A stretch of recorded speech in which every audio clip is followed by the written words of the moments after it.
Howdy, my name is John, and this video is my March 2021 wrap-up. The first book I finished this month was The White Rose by Glen.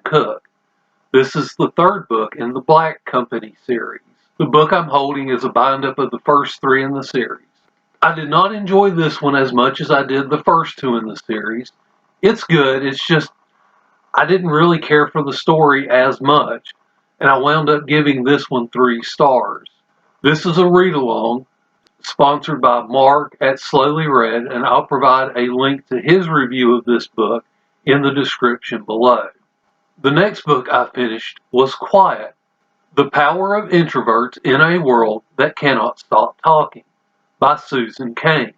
This was a buddy read with Carrie from Very Literary Carrie and Summer from Cozy Reading with Quaker Cats. We had a good discussion about the book.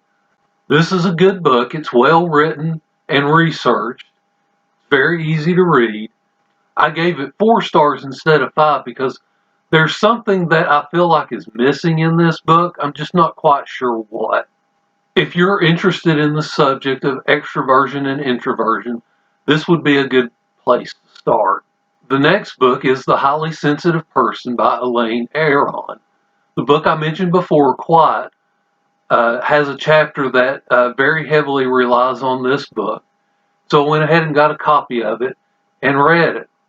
This is a relatively short book. It's only about 250 pages. Dr. Aron's research shows that about 70% of introverts and 30% of extroverts are what she calls highly sensitive. And basically, these are people who very easily get overstimulated. This is a good book if you either are someone or you know someone who you would consider highly sensitive. The self-test has many areas where people can be considered sensitive. And the author notes that even if you're only sensitive in 1 or 2 of those areas, the book will still be helpful to you. Again, this is another well-written and informative book. It does have practical advice for those who consider themselves highly sensitive. I gave this one 4 stars. I really wish this had been maybe a couple hundred pages longer to put more into it. But the advice that she gives, I think, is fairly solid. The next book I finished was Out of Phaze by Piers. This is the 4th book in the Apprentice Adept series. This book follows the children of the protagonists of the first 3 novels. It's set about 20 years after the events of the 3rd novel. I did really enjoy this book. I gave it 4 stars. I didn't enjoy it quite as much as I did the first 3 because this book reads a lot like it was written for teenage boys. And, you know, here again, I've kind of aged out of that now. I know I read these when I was a teenage boy, and I really probably enjoyed them more then. But still, it's a very easy read. Really enjoy Anthony's writing style. If you enjoyed the first 3 in the series, I do encourage you to give the 4th one a try. The next book I finished is Parable of the Talents by Octavia E. Butler. This is the 2nd and final book in her Earthseed series. Both this book and the book before it follow a young black woman as she attempts to survive a dystopian, futuristic California, and also in the meantime start a new religion. This religion deifies change. The ultimate goal of this religion is for humanity to go into space and to colonize other planets. Hence the name of the series, Earthseed. Basically, Earth is, humanity is the seed of Earth, and it is to go and spread and multiply on other Earths. I found the first half of this book to be a bit annoying. It does a lot of preaching in it and not enough storytelling.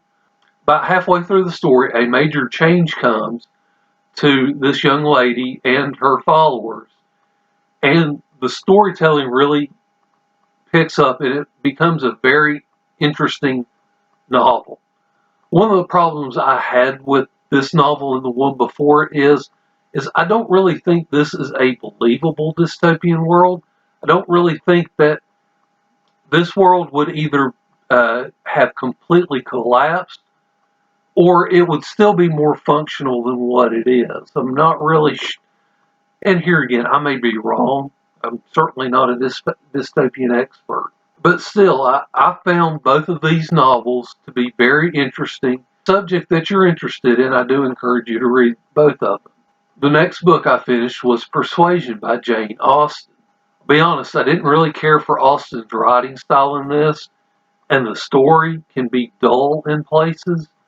But overall, I enjoyed it well enough to give it 3 stars. There are definitely portions of this novel that I appreciated. The next 2 books I want to talk about are The Blue Sword and The Hero in the Crown by Robin McKinley. These are the 2 books in her Damar series. I believe these were the first 2 that she published. She published The Blue Sword in 1982, and she published The Hero in the Crown in 1984. I actually read The Hero in the Crown back in either 1987 or 1988. Pretty sure I read this when I was in 9th grade. The only thing I really remembered about The Hero in the Crown are really just a couple of scenes. As you can see from the cover, the main character fights a dragon. I did remember that. And then there was a detail after that battle that, as I read it, I remembered the significance of it, even though I hadn't really remembered it before reading the novel. I really enjoyed reading both of these. Both of these novels have a young woman as the main character. Now, they're different characters in each novel. The Blue Sword takes place in roughly the equivalent of a mid-19th century frontier land. This takes place in what is essentially a colony of a industrialized nation. The young woman who is the main character has lost both of her parents, and she's sent to be the ward of basically the governor of this colony.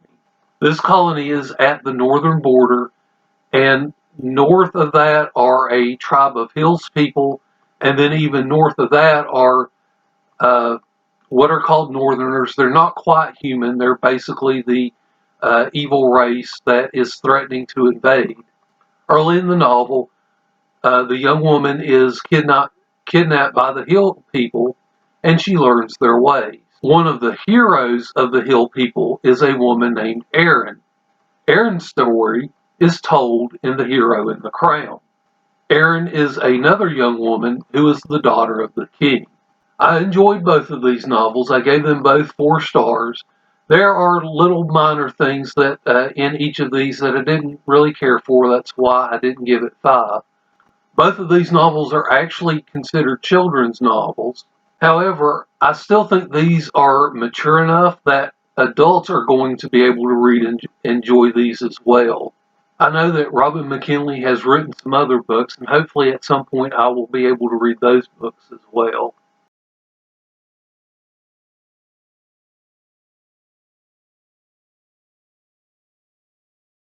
I had a pretty good reading month in March, and I hope you did as well. Thank you for watching this video, and I hope you enjoy the rest of your day.